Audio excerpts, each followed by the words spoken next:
Ok, chicos, ¿cómo están? Buenos días, ¿cómo les va? Bueno, señores y señoritas,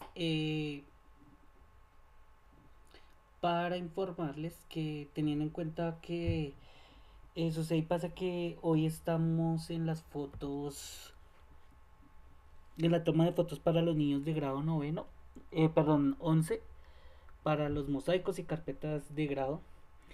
Y pues como todos saben, pues yo soy el director de grado 11, entonces tuve que asistir a la institución a todo esto de las fotos y bueno, todo lo que hay alrededor de eso.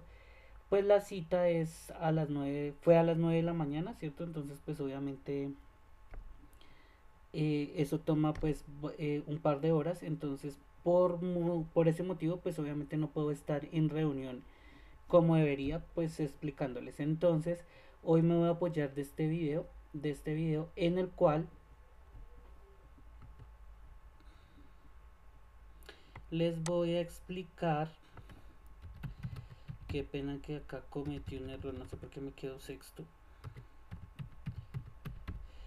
En el cual les voy a explicar, bueno, retroalimentar básicamente pues lo que hicimos de investigación la clase pasada, ¿cierto? Hace 15 días yo les asigné un taller donde deberían investigar pues los temas que les voy a explicar el día de hoy. Hace 8 días pues por la izada de bandera lamentablemente pues no tuvimos clase y pues hoy se me presenta esta situación, aunque pues finalmente vamos a tener clase porque espero dediquen su tiempo a ver este material. Listo, el día de hoy pues nada, sería sencillamente ver el material y ya. Listo, muchachos. Entonces, eh, las leyes ponderales. ¿Qué son las leyes ponderales? Las leyes ponderales, ¿cierto? Son las leyes de la química que definen los principios sobre los cuales, ¿cierto? Se va a establecer la conformación de la materia. ¿Listo? Es decir, se va a establecer cómo, cómo las diferentes átomos o diferentes partículas se unen entre ellas para formar las diferentes sustancias, ¿cierto? Que van a formar a los diferentes cuerpos, tanto orgánicos como inorgánicos, ¿cierto? Nosotros ya sabemos que cuando yo hablo de la parte orgánica, me refiero a la parte viva y a la parte inorgánica, a toda aquella materia inerte. Existen cuatro leyes, pero pues voy a hablar de las tres fundamentales que son la ley de la conservación de la materia, la ley de las proporciones múltiples, ¿cierto? Y la ley de las proporciones definidas. Entonces, eh, vamos a tener en cuenta que es la ley de la conservación de la materia. La ley de la conservación de la materia me dice o establece que la materia no se puede crear, no la podemos destruir, sino que lo único que se puede lograr con la materia es su transformación, ¿cierto? Un ejemplo de esto es cuando yo quemo madera, ¿cierto? Yo no puedo destruir la madera, ¿listo? Tampoco estoy creando el humo ni las cenizas. Lo que yo estoy haciendo es sometiendo un proceso de transformación a esa madera, ¿cierto? Hasta llegar a convertirla en humo y cenizas. ¿Listo? Entonces, esa es como la cuestión. Yo no creo materia, no la destruyo tampoco, ¿cierto? Sino que sencillamente logro su transformación. ¿Listo? Bueno, vamos a tener en cuenta por otra parte que se encuentra la ley de las proporciones múltiples, ¿cierto? Que esta define que los átomos de diferentes elementos se pueden mezclar entre sí en distintas cantidades y de esta manera dar origen a una gran variedad de sustancias, ¿cierto? Entonces, básicamente, ¿qué me dice? Me dice que yo puedo tener sustancias de diferente tipo, ¿cierto? Formadas a partir de la unión de los mismos elementos.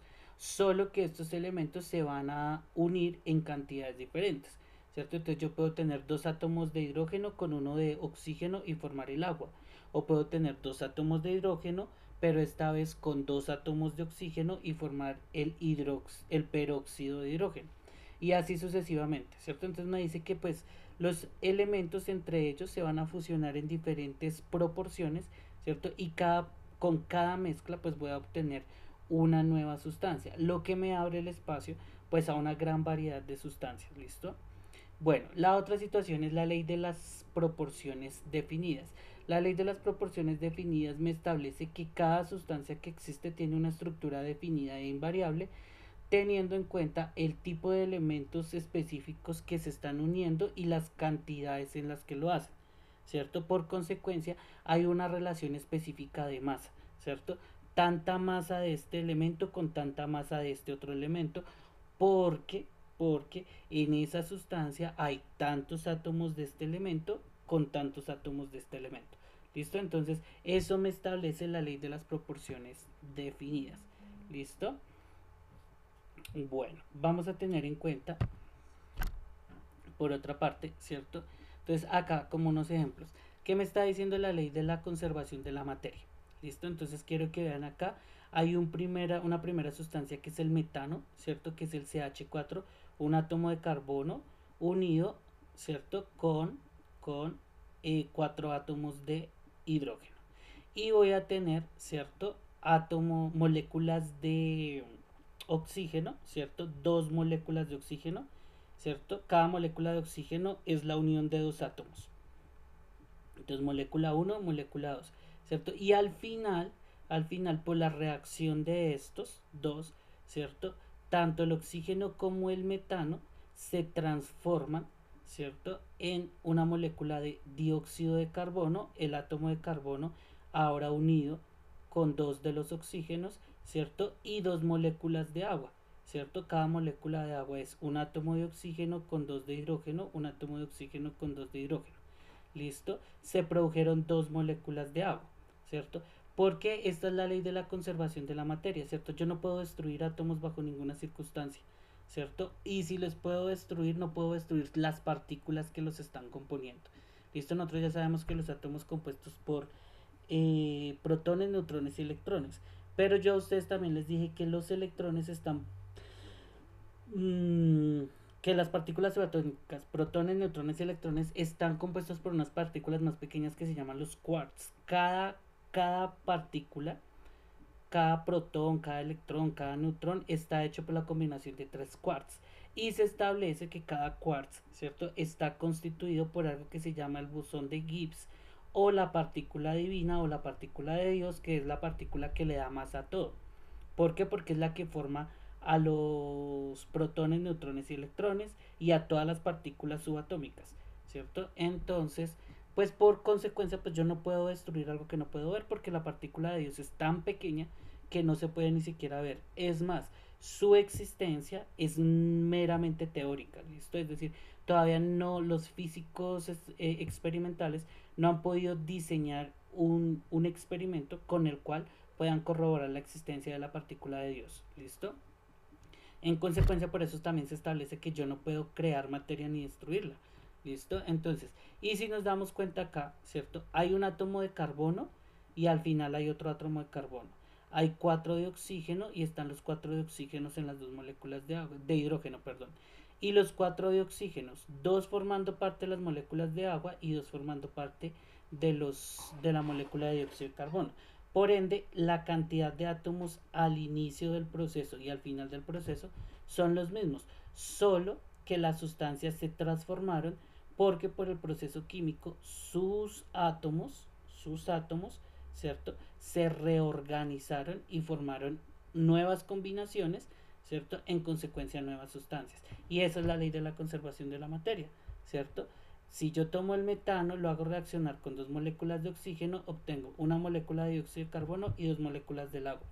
No destruí al metano ni al oxígeno, pero tampoco puedo decir que creé dióxido de carbono y agua. ¿Qué fue lo único que hice? Una transformación. Por un proceso químico que se llama la combustión, logré transformar el metano con ayuda del oxígeno en dióxido de carbono y agua. ¿Listo? La ley de las proporciones múltiples, que me decía que yo puedo mezclar de los átomos de diferentes elementos en cantidades distintas y cada mezcla me va a generar una sustancia nueva, ¿cierto? Entonces acá está el ejemplo. Yo puedo unir un átomo de nitrógeno con uno de oxígeno y formar el monóxido de nitrógeno, ¿cierto? Pero yo puedo tomar dos moléculas, dos átomos de nitrógeno con uno de oxígeno y formar el monóxido de dinitrógeno, ¿cierto? O puedo hacer un átomo de nitrógeno con dos de oxígeno y formar el dióxido de mononitrógeno. ¿Listo? Entonces, las mismas sustancias, los mismos elementos combinados en cantidades diferentes, ¿cierto? Formando tres sustancias diferentes, parecidas entre sí químicamente con propiedades muy similares, pero que finalmente no son las mismas. Cada una de ellas es una sustancia diferente. ¿Listo? Bueno, luego tengo la ley de las proporciones definidas. ¿Listo? ¿Qué me dice la ley de las proporciones definidas? La ley de las proporciones definidas me dice que cada sustancia está compuesta, ¿cierto? Ya tiene una estructura definida en términos de qué átomos la componen, en qué cantidad se encuentran y por consecuencia me puede definir una relación de masa. ¿Listo? Entonces acá me dice que cuando yo uno dos átomos, combino dos átomos de que para producir CO, ¿cierto? Monóxido de carbono, ¿cierto? Debo unir una molécula de carbono, un átomo de carbono con uno de oxígeno, ¿listo? Entonces, si yo encuentro esta unión, yo sé que eso se llama monóxido de carbono y sé que el monóxido de carbono por consecuencia tiene una relación que por cada gramo de carbono necesito 8 gramos de oxígeno, ¿listo? Y la siguiente es que el dióxido de carbono, ¿cierto? Pues lo hago reaccionar con oxígeno y me produce el CO2, el dióxido de carbono. Yo sé que el dióxido de carbono se produce porque se unieron un átomo de carbono con dos de oxígeno y que hay una relación específica en que por cada gramo de carbono necesito 2,66 gramos de oxígeno. ¿Listo? Y esa es la proporción definida. Yo sé que el monóxido de carbono es un átomo de carbono y uno de oxígeno. Un átomo de carbono y uno de oxígeno. Y que el dióxido de carbono es un átomo de carbono con dos átomos de oxígeno. ¿Listo? Bueno, vamos a tener en cuenta las propiedades de la materia. Esto va a ser muy rápido porque ustedes ya las habían visto al principio del año. Creo que nosotros vimos esto. La materia tiene propiedades generales y específicas. ¿Cuáles son aquellas generales? Son todas aquellas que sirven para describir el, cualquier tipo de materia, ¿cierto? Es decir, que son iguales para todos los cuerpos indistinto de cuál sea. Ejemplo es la longitud, ¿cierto? La longitud de una mesa y la longitud de una cama. Las dos pueden ser de 2 metros, ¿cierto? Entonces no me permite diferenciar una sustancia de otra. El volumen, un litro de agua es igual que un litro de gaseosa, ¿cierto? Entonces no me permite diferenciar a las dos sustancias. La temperatura, ¿listo? La superficie, la masa, ¿cierto? 10 kilos de azúcar, 10 kilos de sal, ¿cierto? No me permite la diferenciación. Por el contrario, las específicas son aquellas que me permiten diferenciar un tipo de materia de otro, me permiten diferenciar una sustancia de otra. La densidad, ¿cierto? El aceite es más denso que el agua. Entonces, si a mí me dan las densidades de las dos sustancias, yo claramente puedo definir cuál es agua, cuál es aceite, ¿cierto? Las temperaturas de fusión, de ebullición, si es soluble en agua, si es soluble, si no es soluble en agua, si su punto de fusión es de tanto o el de ebullición es de tanto. Todas esas cuestiones son específicas porque cada sustancia tiene un dato específico. La temperatura de ebullición del agua es de 100 grados centígrados, pero la del alcohol es de 50 grados centígrados. La de un alcohol, otro tipo de alcohol será de 60, la de una acetona de 80, ¿cierto? Entonces, cada temperatura, cada sustancia, pues ebulle a cierta temperatura, se fusiona a cierta temperatura, etcétera, etcétera, etcétera. ¿Listo? También está esto que nosotros lo vimos también de las propiedades intensivas y extensivas, recordando que una propiedad intensiva es de adentro, o sea que depende de la estructura de la molécula. Por consecuencia, no importa o no va a cambiar si yo tengo harta o poca sustancia, ¿cierto? Entonces las intensivas son aquellas que no dependen de la cantidad de sustancia. La densidad. La densidad del agua es la misma, sea una gota de agua o sean 1000 litros de agua, ¿cierto? La solubilidad, todas estas situaciones son independientes, el color, el olor, son independientes de si la sustancia se encuentra en grandes o pequeñas cantidades, ¿listo? Bueno, el olor, digamos, el olor de una naranja, el olor de una naranja es el mismo sea una naranja grande o sean 20 naranjas, ¿cierto? Listo. Propiedades extensivas dependen de la cantidad de la materia que se considere, es decir, estas ya no dependen de la estructura interna, sino dependen directamente de si yo tengo mucha o poca sustancia, ¿cierto? Entonces, no es lo mismo 2 litros de leche a 10 litros de leche, ¿cierto? Porque ocupan un volumen mayor, es decir, un espacio mayor, ¿cierto? No es lo mismo, no es lo mismo, ¿cierto? La longitud, porque la longitud depende de qué tan grande sea mi cuerpo, ¿cierto? No es lo mismo una cama doble que una cama sencilla, porque su longitud va a ser mayor. La masa, ¿cierto? La masa pues me propone el peso, ¿cierto? Entre más masa haya, pues más peso va a haber. ¿Listo? Entre menos masa, menor peso va a haber. ¿Listo? Y eso, pues eso ya lo habíamos visto. Bueno, ¿cuáles son las propiedades generales? Las propiedades generales son la masa, el peso y el volumen. ¿Qué es la masa? La masa se refiere a las partículas que conforman a un cuerpo, es decir, a los átomos, moléculas o cualquier otro tipo de partícula que se encuentre dentro de un cuerpo. Eso es la masa de un cuerpo, ¿cierto? Entre más partículas significa que hay más masa, ¿cierto? Y entre más masa, ¿cierto? Y dependiendo del tipo de partículas que la conformen, pues se ocupará un mayor volumen también o un menor volumen. ¿Listo? ¿Por qué? Digo esto. El peso se determina por la fuerza de la gravedad que se ejerce sobre la masa de un cuerpo. ¿Listo? Entonces, ¿qué es el peso? El peso es el resultado de la fuerza que la gravedad ejerce sobre todas esas partículas que son la masa, ¿cierto? Entonces, esta propiedad pues depende en realidad es de la magnitud de la gravedad más que de la cantidad de masa, ¿cierto? Porque yo puedo tener un camión, ¿cierto? Y si yo lo llevo a la luna, ¿cierto? Ese camión puede pesar lo mismo que pesa un automóvil común y corriente acá en la Tierra, ¿cierto? ¿Por qué? Porque la gravedad es diferente. Entonces, el peso está muy ampliamente ligado, ¿cierto? Tanto a la cantidad de masa, evidentemente, pero depende mucho más es de la gravedad. Si la gravedad cambia, pues en consecuencia el peso cambia, ¿cierto? Si yo me voy para la luna, en la luna yo peso menos, ¿cierto? Pero mi masa es la misma que acá en la Tierra. La cantidad de partículas que hay formando mi cuerpo son las mismas. ¿Qué fue lo que cambió? La gravedad en los dos sistemas, ¿cierto? Como en el sistema planetario es de 9,8 metros sobre segundo al cuadrado y en la luna es de aproximadamente 4,5 metros sobre segundo al cuadrado, pues en la luna peso aproximadamente la mitad de lo que peso acá, ¿cierto? Aún a pesar de que mi masa es la misma. ¿Listo? Bueno, la otra es el volumen. El volumen describe el espacio que ocupa la masa de un cuerpo dependiendo de cómo se distribuyen esas partículas o moléculas que lo están formando y también de qué tipo de partículas es. Entonces acá vamos a tener en cuenta lo siguiente. Yo puedo tener un cuerpo, ¿listo? Pero ese cuerpo va a ocupar un espacio dependiendo de, uno, si sus átomos son muy grandes, pues ocupan mucho espacio, ¿cierto? Entonces les voy a poner un ejemplo. Estamos en el salón de octavo, ¿cierto? Y resulta y pasa que yo les voy a poner a todos escritorios como los del profesor, ¿cierto? Entonces, pues vamos a suponer que somos 30 estudiantes, pues obviamente si yo voy a poner por cada estudiante un escritorio del tamaño del profesor, pues eso va a hacer que yo utilice mucho espacio porque los pupitres, que vendrían siendo el equivalente a las partículas, son muy grandes, ¿cierto? Pero también puede ser, no, yo voy a hacer voy a hacer el salón, ¿cierto?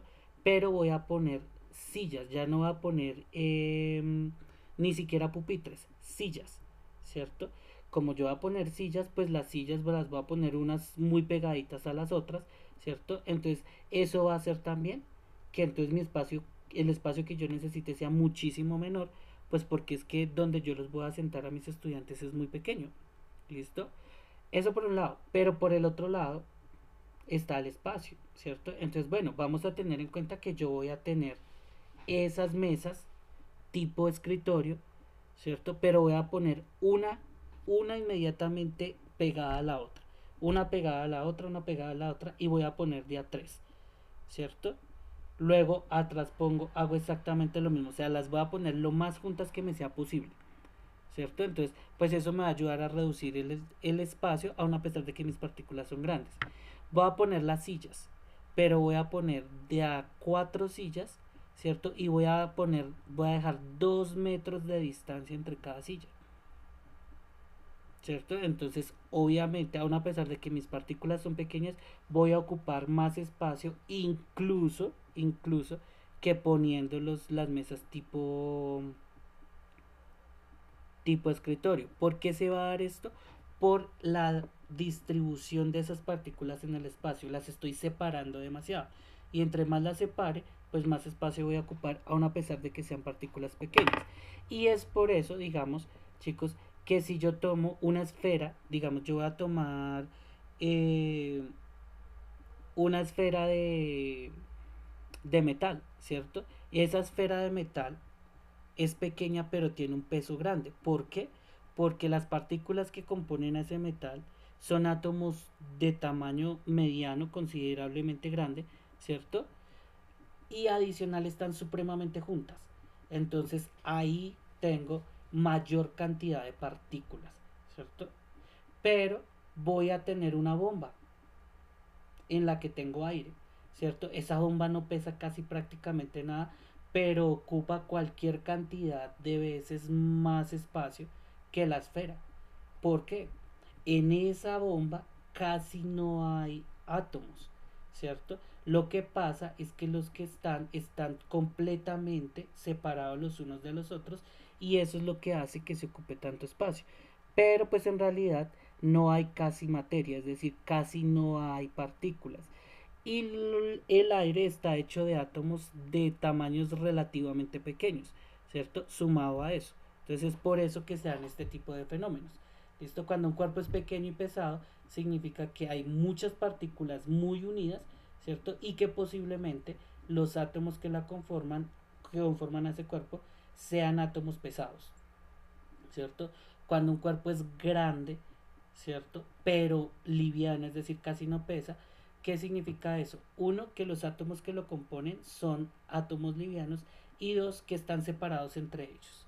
¿Listo? Lo que significa que hay poca materia ocupando un gran espacio, por ende, si hay pocas partículas, cuando la fuerza de gravedad haga su trabajo, pues se va a representar en un peso pequeño. ¿Listo? Bueno, acá tenemos unos ejemplos de propiedades físicas y químicas que son específicas, ¿listo? Entonces, de eso ya hemos hablado, la combustión, muchachos, que la combustión hace relación a la capacidad que tiene un material de quemarse, ¿cierto? Nosotros lo vimos cuando vimos en el primer periodo la parte de la teoría del flogisto, que se decía que el flogisto era una partícula que permitía que los combustibles ardieran, pero ya sabemos que no, que es el oxígeno, ¿cierto? Entonces todo aquel material que tenga esa capacidad de en presencia de oxígeno arder es combustible. ¿Listo? Entonces es una propiedad química. ¿Por qué? Porque pasa lo que pasa acá, en esta imagen primera, ¿cierto? La sustancia reacciona con el oxígeno y se transforma en dióxido de carbono y agua. Esto es una combustión. De la quema de cualquier combustible, ¿cierto? En presencia de oxígeno, siempre se va a producir dióxido de carbono y agua. Esto es una transformación en términos químicos porque los átomos se separaron y luego se reorganizaron, formando nuevas sustancias. Por eso la combustión es una propiedad química. ¿Listo? Oxidación y reducción, nosotros ya lo vimos en el periodos pasados. Ya saben que oxidarse es aquel átomo que tiene capacidad de ganar electrones y oxidarse de perder y reducirse de ganar electrones. ¿Listo? Así es y basicidad. Así es toda aquella sustancia que tiene un pH mayor a 7, menor a 7 y basicidad mayor a 7. ¿Listo? Bueno, acá propiedades específicas tenemos la conductividad térmica, tenemos el estado de la materia, ¿cierto? Las físicas ya no dependen del interior de la partícula, ¿cierto? De si esta partícula se puede reorganizar o no, sus átomos, o de si puede o no puede ganar o perder electrones, no. Esta ya tiene como consecuencia, ¿cierto? Como estabilidad. Bueno, acá vamos a tener en cuenta la acidez hace relación a las sustancias que dentro de su estructura tienen hidrógeno. ¿Listo? Y la basicidad que tienen el grupo hidroxilo, que es una combinación entre hidrógeno y oxígeno. Bueno, acá pues tenemos unas que son como la conductividad eléctrica, térmica, que es la capacidad, eso ya lo habíamos dicho cuando vimos la naturaleza de los elementos, que son elementos que pueden pasar energía en forma de calor. Está la solubilidad, que ya sabemos que es la capacidad que tiene una sustancia de disolverse en un solvente líquido, ductibilidad, ya lo habíamos visto, que es hacer hilos con metales, maleabilidad es hacer placas con metales, ahí está el ejemplo de una hoja de papel aluminio, la densidad, que también sabemos que es hace relación a qué tantas partículas de un cuerpo se encuentran presentes en una determinada unidad de espacio. ¿Listo? Pues en esto no hago tanto énfasis, pues porque esto creo que ya lo habíamos visto. Ahora sí lo que como que es como la situación del día de hoy, como nuevo, y es la clasificación de la materia.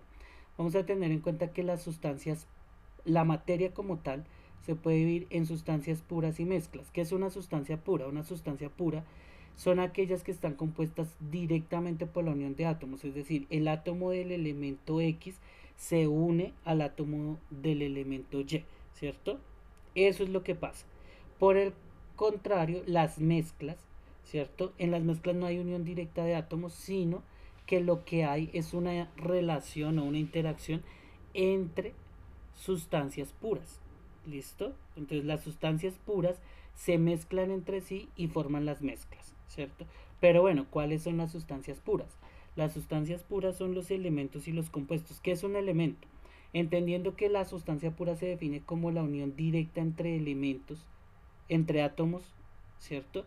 La sustancia pura va a ser un elemento cuando los átomos que se unen son del mismo tipo, indistinto de la cantidad de átomos que se encuentran unidos. Pero si todos los átomos son iguales, tenemos un elemento. ¿Listo? Si los átomos son de diferente tipo, ¿cierto? Vamos a tener compuestos. ¿Listo? Entonces, elementos compuestos. ¿Listo? Entonces, elementos cuando los átomos sean del mismo tipo, compuestos cuando los elementos sean de diferente tipo. ¿Listo? Bueno, las mezclas pues van a ser homogéneas o heterogéneas. Acá qué vamos a mirar, pues como lo que se mezclan son sustancias puras, entonces yo puedo mezclar un elemento con otro elemento o un elemento con un compuesto o dos compuestos, ¿cierto? Pero eso no es lo que hace puro, homogéneo o heterogéneo una sustancia, ¿listo? Indistinto de que sean dos compuestos, dos elementos o un compuesto y un elemento, la mezcla va a ser homogénea si al momento de combinar a estos compuestos o a estos elementos obtengo como resultado una mezcla en la que yo solo evidencio una fase, es decir, en la que yo no logro diferenciar a ninguna de las sustancias que formaron parte de la mezcla, ¿listo? Las mezclas homogéneas suelen llamarse soluciones, ¿listo? O disoluciones, ¿listo? Pero son mezclas en las que yo tomo varias sustancias, las combino y al final es como si obtuviera una sola sustancia, ¿cierto? Porque no logro definir o diferenciar a la sustancia A de la sustancia B que fueron mezcladas. Por el contrario, pues la heterogénea, ¿cuál es? La heterogénea es en aquella en la que yo mezclo sustancias puras, sean compuestos o elementos entre ellos, ¿cierto? Y al finalizar del proceso yo logro evidenciar dos o más fases, ¿listo? Es decir, que logro diferenciar a unas sustancias de las otras, ¿listo? Puede que una de las partes puede que yo haya mezclado cinco sustancias, ¿cierto? Y que tres de esas sustancias se hayan solubilizado entre ellas y hayan formado una sola fase, pero las otras dos sustancias no se fusionaron y por ende se mantuvieron aparte, dejando tres fases diferentes, ¿cierto? Entonces, con el hecho de que aparezcan ya dos fases distintas, eso implica que la mezcla es heterogénea. ¿Por qué? Porque no hubo una solubilización total de las sustancias y en consecuencia pues se generó una diferenciación dentro de la propia mezcla. ¿Listo? Bueno, acá hay unos ejemplos de la clasificación, ¿cierto? De cómo se representa la materia. Listo, entonces las sustancias puras ya sabemos que son elementos y compuestos. Acá les decía, es la unión no importa de qué cantidad de átomos, solo que los átomos sean iguales, ¿cierto? Entonces el oxígeno se forma cuando dos átomos de oxígeno se unen, obtenemos una molécula de oxígeno. El nitrógeno, cuando dos átomos de nitrógeno se unen, obtenemos una molécula de nitrógeno.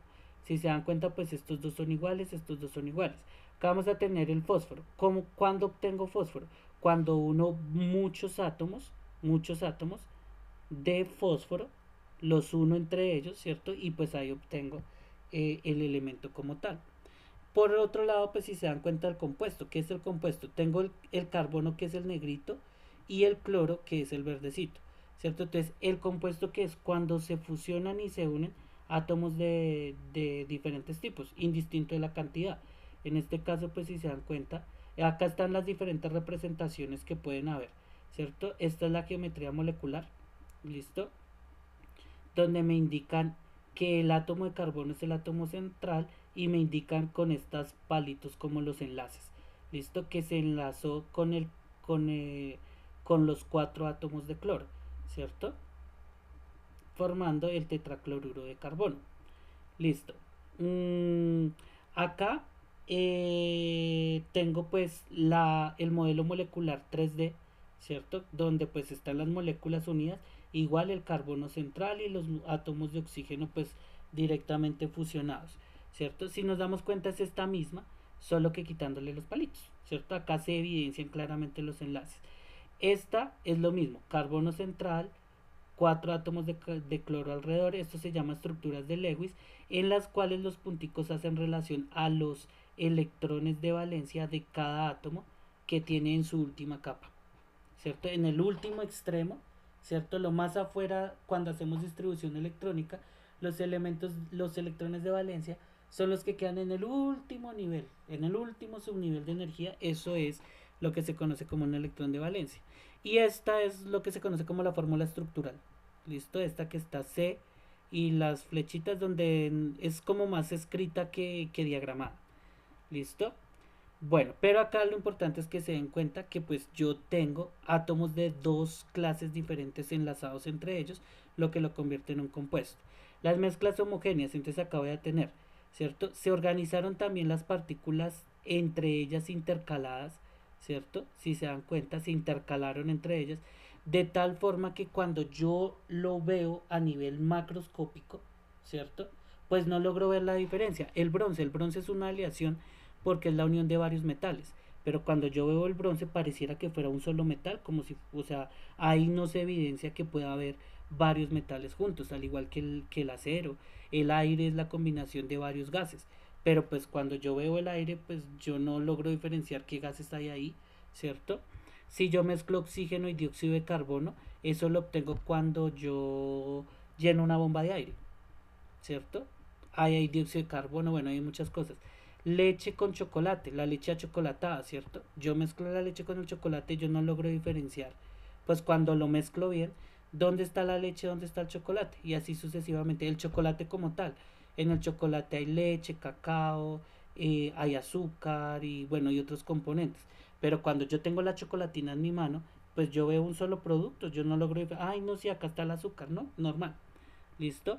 Por el contrario, las heterogéneas, si se dan cuenta, perdón, si se dan cuenta claramente, las sustancias que se están mezclando se separan entre ellas, ¿cierto? Y al final pues se hace evidente eso macroscópicamente.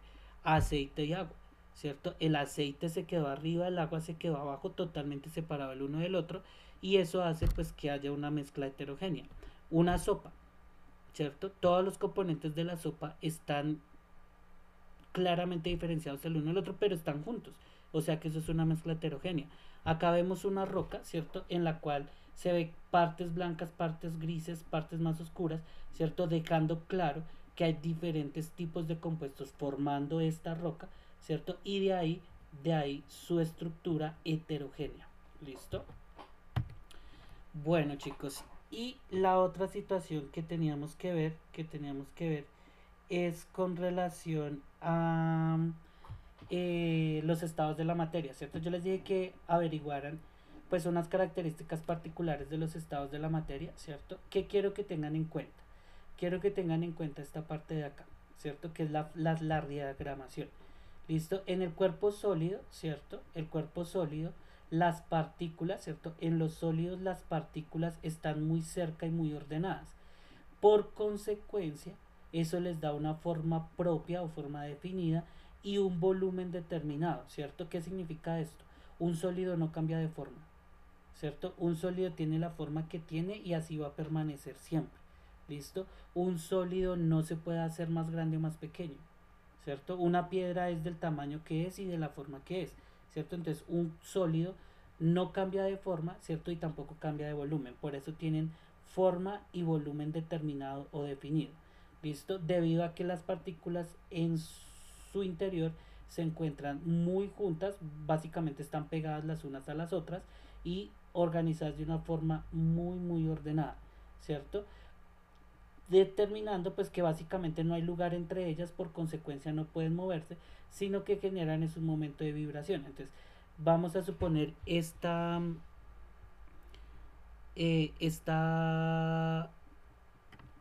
partícula, una partícula, la partícula de todo el centro, ¿cierto? Si ella se quiere mover, ¿cierto? Va a chocar con las cuatro partículas que la están rodeando, ¿cierto? Y eso va a hacer que ella empiece a chocar y como no hay espacio de tanto chocar, los choques constantes, pues hagan de cuenta que empieza a vibrar, ¿cierto? Porque empieza a chocar con una con la otra, rebotar, hasta que finalmente ese movimiento se convierte como en una vibración. ¿Listo? Los sólidos no los puedo comprimir, ¿cierto? Es decir, no puedo hacer que sean más pequeños. Yo puedo fragmentar una roca, ¿cierto? Es decir, partirla en dos rocas de menor tamaño, ¿cierto? Pero no significa que yo haya hecho que la roca sea más pequeña, porque si yo devuelvo esa roca a su estado original va a tener el mismo tamaño.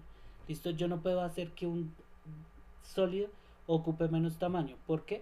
Porque las partículas, como se dan cuenta en el esquema, están lo más juntas posible, o sea, no las puedo acercar más, ¿cierto? Por consecuencia no puedo hacer que ocupen menos espacio.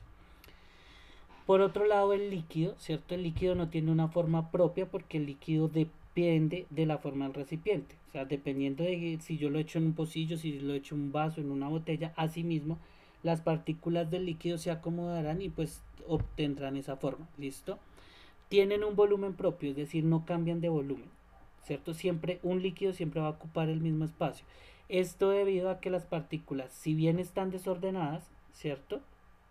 Si bien están desordenadas, están técnicamente juntas, ¿cierto? Están unidas las unas a las otras. Lo único que pueden hacer es pasarse la una sobre la otra, ¿cierto? Pero no se pueden acercar más, porque ya están lo suficientemente juntas. ¿Cuál es la diferencia con el sólido?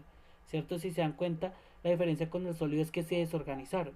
Entonces, ya no hay, si se dan cuenta, en el sólido están tan organizadas formando las filas y las columnas, pero en este caso no, ¿cierto? En este caso están como amontonadas, apeñuscadas, ¿listo? Entonces, pues, por eso no pueden ocupar menos espacio, ¿listo? Eh, Se pueden comprimir, pero muy poco, ¿cierto? Es decir, se puede hacer que ocupen espacio un poco menor, pero es muy poco el espacio que se reduce. En realidad casi básicamente no pueden comprimirse, ¿listo? Los líquidos adicional de eso tienen la capacidad de fluir, ¿cierto? Como una molécula del líquido puede pasarse sobre la otra, entonces se deslizan unas sobre las otras, ¿cierto? Haciendo que el líquido pues fluya, es decir, se mueva. Por eso los líquidos pueden fluir. En el caso de la parte gaseosa, ¿cierto? Un gas no tiene ni forma ni volumen propio, ¿cierto? No tienen formas definidas ni volúmenes definidos. Al igual que los líquidos, los gases van a tender a tomar la forma del recipiente que los contenga.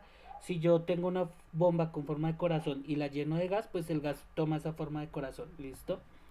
No tienen un volumen definido porque el gas va a tender a ocupar la mayor cantidad de espacio que le sea posible, ¿cierto? Si yo libero dos moléculas de gas en un cuarto grandísimo, las dos moléculas van a tratar de ubicarse, o sea, de ocupar todo el espacio, ¿cierto? Es decir, se van a ubicar lo más lejos la una de la otra, ¿listo?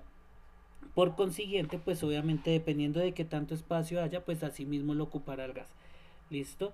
Bueno, las partículas se encuentran muy distantes unas de las otras, ¿cierto? Y muy desorganizadas, ¿cierto? Es decir, en un gas no hay orden, ¿cierto? Y las distancias son grandísimas. En el dibujo pues no se ve tan grande, pero tengamos en cuenta que estamos hablando de una relación microscópica, que al llevarlo al nivel de los tamaños de las partículas, sí es algo considerablemente grande. ¿Listo? Bueno, las partículas de un gas se mueven con gran velocidad en todas las direcciones, por eso los gases se dispersan, ¿cierto? Por eso los gases tienden, si usted hace una hoguera, el gas va subiendo, pero a medida que va ascendiendo, usted se da cuenta que va haciendo, se va abriendo, ¿cierto? Y va ocupando todo el espacio, porque sus moléculas siempre están en movimiento a grandes velocidades y se mueven hacia todas las direcciones, ¿listo? Pues como hay tanta distancia entre las partículas, pues los gases son fácilmente comprimibles, porque yo puedo comprimirlos, ejercer presión de tal forma que hago que las partículas se vayan acercando cada vez más las unas a las otras. Entre mayor presión ejerza, más cerca pongo una partícula de la otra, ¿cierto? Y mayores probabilidades de que esa sustancia que estaba en estado gaseoso pueda estar en estado líquido o incluso en estado sólido. ¿Listo? Y finalmente, pues viene el estado plasmático, ¿cierto? Que el plasma, pues, es reconocido como el cuarto estado de la materia y básicamente, ¿qué es? Es un gas, ¿cierto? Que por diferentes situaciones, ¿cierto? Ha absorbido energía y en consecuencia lo que le ha pasado es que ha perdido alguno de los electrones de los átomos que forman el gas. ¿Cierto? Entonces yo tengo dióxido de carbono y si el dióxido de carbono que está compuesto por carbono y oxígeno, si el carbono o el oxígeno pierden átomos, pierden electrones, ¿cierto? Se cargan de forma positiva, es decir, se oxidan, ¿cierto? Formándose los iones. Recuerdan que yo les hablé a ustedes de iones, que los iones son átomos cargados, que si están cargados de forma positiva son cationes y si están cargados de forma negativa son aniones. Entonces, ¿qué es lo que pasa en el estado plasmático? Estos átomos ganan o pierden electrones, ¿cierto? Y se forma una serie de iones y la sustancia entonces ya no es ni un átomo ni un compuesto, sino que es un ion, es decir, un átomo cargado. ¿Listo? Entonces, cuando eso pasa, que los átomos se separan y se forman una cantidad de iones, se entiende que ese estado es el estado plasmático. ¿Listo? Entonces se liberan los átomos y esos átomos, ¿cierto? Ganan o pierden electrones, es decir, se vuelven cationes cuando se cargan de forma positiva porque han perdido uno o varios electrones, o se vuelven aniones porque adquieren carga negativa al ganar uno o varios electrones, ¿listo? Y de un momento a otro la sustancia pasa a estar formada por átomos como tal a estar formada por un conjunto de iones que se encuentran como interactuando entre ellos. Y eso sería el estado plasmático. Listo muchachos, pues nada, por el día de hoy pues lo único que tendrían que hacer es ver el video. Listo, ver el video y no sería nada más muchachos. Y una vez más pues ofrecerles disculpas, pero pues sé que entienden que no es algo que se sale de mis manos, pues porque el fotógrafo va cuando él tiene el tiempo y en la hora que él tiene el tiempo y pues lamentablemente coincidió con nuestra clase del día de hoy, ¿cierto? Y pues lastimosamente hace 8 días también la Isla Bandera coincidió con la misma, con nuestra clase, pero bueno, listo, la idea es que veamos el video y pues igual finalmente la intención en la reunión era eh, hacer esta explicación, ¿listo? Si tienen alguna pregunta con algo de lo que expliqué, me pueden escribir por el Classroom la pregunta y yo voy a estar atento respondiendo. Listo, no me escriban por privado, chicos, por privado no, sino escríbanme a la clase como tal. O sea, entran a la clase número 6, ¿cierto? Ahí está el documento, ¿cierto? Y ahí van a encontrar el espacio para escribir el mensaje si llegan a tener preguntas. Y pues ahí hacemos un hilo y ustedes preguntan, yo les voy respondiendo de tener preguntas. Y pues si todo está claro, pues nada, escribirme un mensaje de profe, todo está claro, ¿cierto? Si no me escriben el mensaje, voy a entender que no vieron el video, ¿cierto? Entonces, usted me escribe un mensaje en el classroom, ¿cierto? En la clase, donde usted me diga, profe, revisé el video y tengo todos los temas claros, no hay ninguna pregunta. O me escribe un mensaje donde diga, profe, vi el video y tengo esta pregunta y la escribe. ¿Listo muchachos? Si no hacen eso, yo asumiré que no vieron el video y la próxima clase hablamos y les paso cuenta de cobro por esto. Ustedes saben cómo es conmigo. Soldado advertido no muere en guerra. Listo muchachos, una feliz tarde, un feliz fin de semana. Que Dios los bendiga, juiciosos.